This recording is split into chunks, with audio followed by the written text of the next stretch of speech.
5-minute salute. I'm Shawn Welsh, your host. Today we are here with Ryan Bauman from Our Community Salutes USA. Sounds like a fantastic organization. I can't wait to get into it. But before we do that, tell me a little bit about how you got to where you are, your service time, what that transition was like, and how you wound up getting into the nonprofit space. Absolutely, and it's a pleasure to be with you, Shawn. So 20-year Marine, retired a few years ago, and found myself moving further south out of the Washington, D.C. area as I got into the university space and higher ed industry, which was what I did for, I had a couple of gigs, that I did post-retirement, but absolutely enjoyed all aspects of it. A lot of fun, both serving the student population as well as the veteran community and the military community, and moved down here to Jacksonville a couple years ago, and have recently joined forces with a guy by the name of Dr. Ken Hartman and an organization called Our Community Salutes. I've been with him for a couple months now, and what we do is we will put on ceremonies around the country on behalf of the enlisted service members coming out of high school. And so we plan these every spring, and this year we're planning about 50 of them around the country. And it's a really cool thing, and we will honor, hopefully a few thousand, future service members, which is a really cool thing.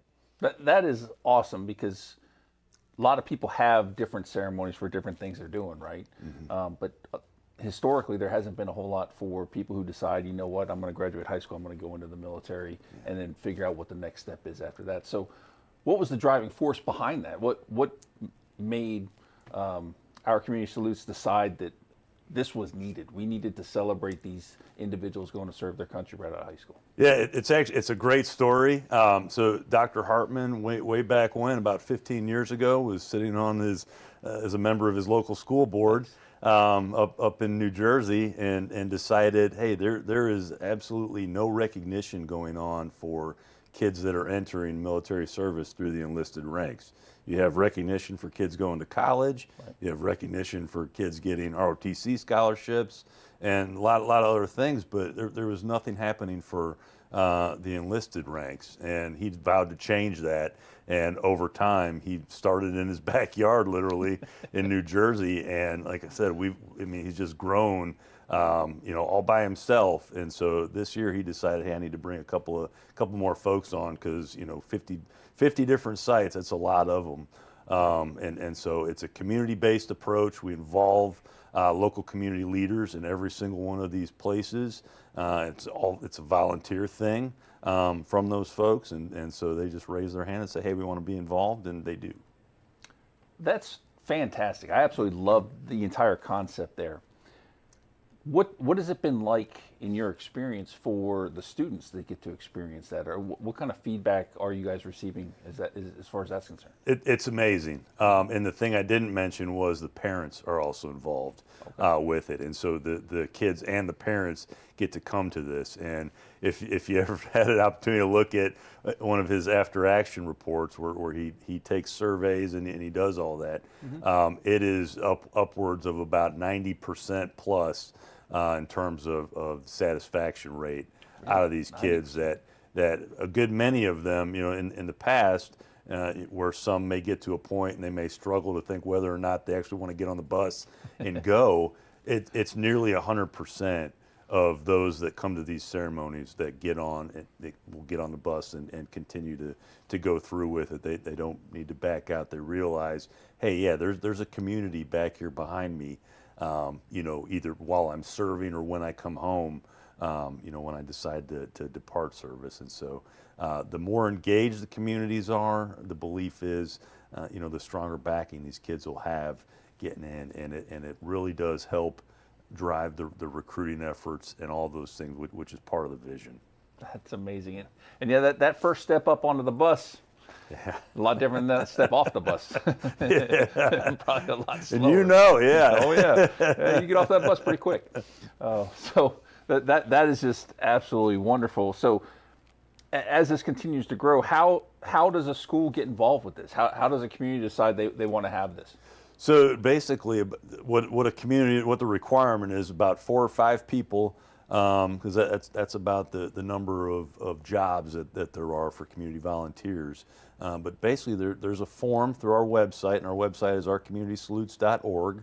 Okay. You can go on there and fill out a form that says, hey, we would like to bring an Our Community Salutes event to our area, and fill in the information and get about 4 or 5 able people that can fill the various roles and responsibilities. There's a little bit of fundraising that goes into it as well. Okay. Is you got to find a venue, bring in, we like to do food and beverage service, do all that kind of thing to make it an event.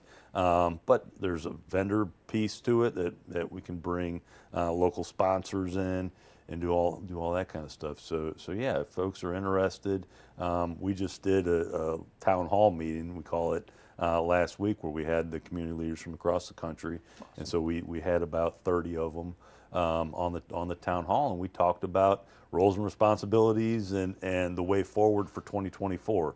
And so we have the plan is set. We would love to do more. We would love to do this in every community across the country, which is it would be a very cool thing to see it. Awesome. Absolutely love what you guys are doing, Ryan. This is a fantastic organization.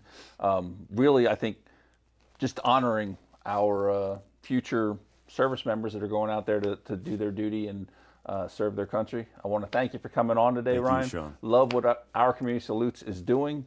Just fantastic. Please check us out next time. I have been Shawn Welsh with 5 Minute Salute, brought to you by Operation Barnaby.